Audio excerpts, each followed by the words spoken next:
I mean, if these 1% bastards didn't have so much money, my life would be so much better. For a fact.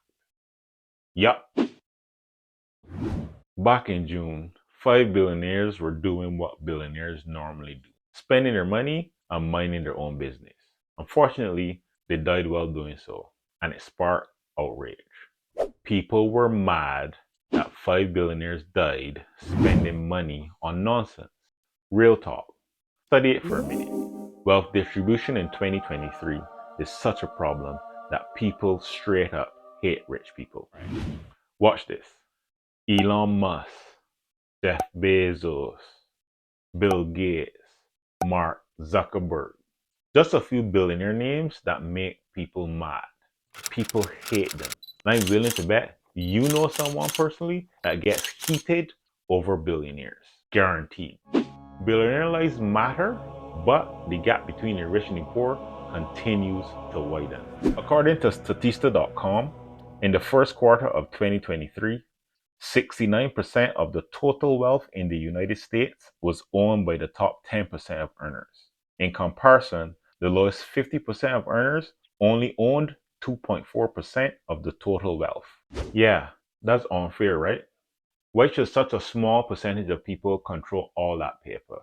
I mean, if these 1% bastards didn't have so much money, my life would be so much better. For a fact. Yup. People say these things and people believe in these things.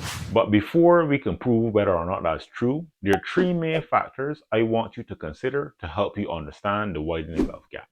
It starts with recessions. Contrary to popular belief, recessions are the result of a healthy capitalist economy doing its thing. Not only is capitalism cyclical, its flow generally represents life as we've known it for millennia. A capitalist economy either booms or busts. Pretty similar to the Earth life cycle, but even more predictable if you're paying attention. Between 1937 and today, there's been a total of 14 recessions. That puts us at about an average of a recession every 6 years, with the average recession lasting 11 months, and to add a fun fact, the shortest on record being 2 months back in 2020. Most millionaires are made during times of recession. It's not rocket science, and I think we all know why. If you don't, leave a comment down bottom and I'll be sure to address that in another video. People who are prepared and have excess cash during times of recession tend to win and win big. That's right, the rich get richer while the poor are struggling to make ends meet. But the real question is, are you obligated to hate someone who understands the cyclical nature of the economy?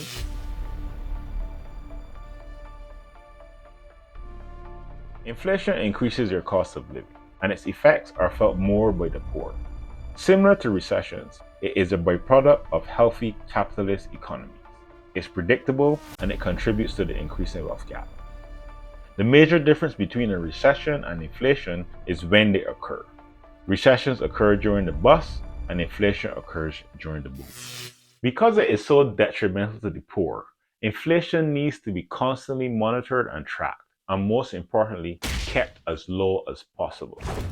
The target inflation rate for a healthy economy is 2%. Put differently, prices should only rise by 2% each year in a healthy economy. Extended periods of high inflation forces poor people to dip into savings to keep up with rising costs. And in the worst case scenarios, it forces people into debt since they don't have the cash to buy the things they need. Contrary to popular belief, inflation is not caused by billionaires, and prices aren't rising because of corporate greed. Prices go up when demand is high. Demand is high when consumers spend more.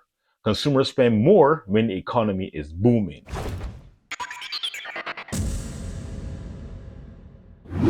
Now, the last thing I'm going to cover is the Federal Reserve.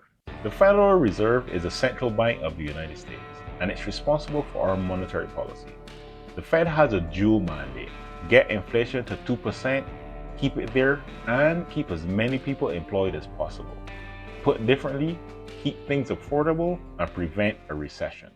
The Fed controls inflation using interest rates. Higher interest rates causes the economy to contract, slows economic growth, and can lead to a recession. Lower interest rates, on the other hand, causes the economy to expand, speeds up economic growth, and can lead to inflation. It's all connected, and wealthy people understand this. And if they're smart, they benefit from it. Millionaires, billionaires, and large corporations are all just byproducts of a capitalist economy. It's not an evil conspiracy, it's by design. Before civilization, in less modern times, in order to eat, you had to either hunt, plant, or steal. In either case, some sort of effort was required. In nature, in life, in every game we play, or everything we do, there are rules. It's our responsibility to learn and understand those rules, and most importantly, play by those rules. When we do, we increase our chances to win at whatever game we choose to play. We learn, we grow, we produce. All successful people say and do the same thing. They have similar mantras, similar habits, and similar results. Regardless of how you feel about them, they continue to create and produce, and by default, they multiply their wealth. Throughout history, there have been good people with money and bad people with money. But regardless, in life, we tend to hate what we do not understand. It is the basis and root cause of all conflict.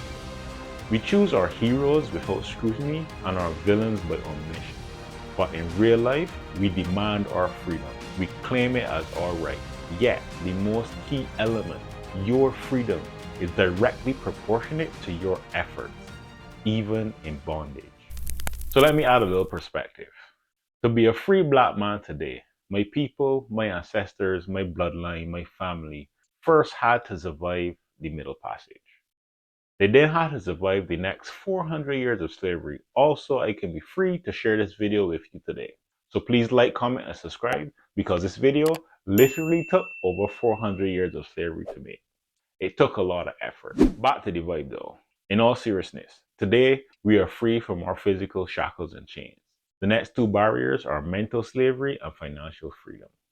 I'm here to tell you today that a change in your mindset will lead to your financial freedom. Don't hate the 1%er. Be like the 1%er. Navigate your middle passage, make your impact, leave your legacy. You are in control.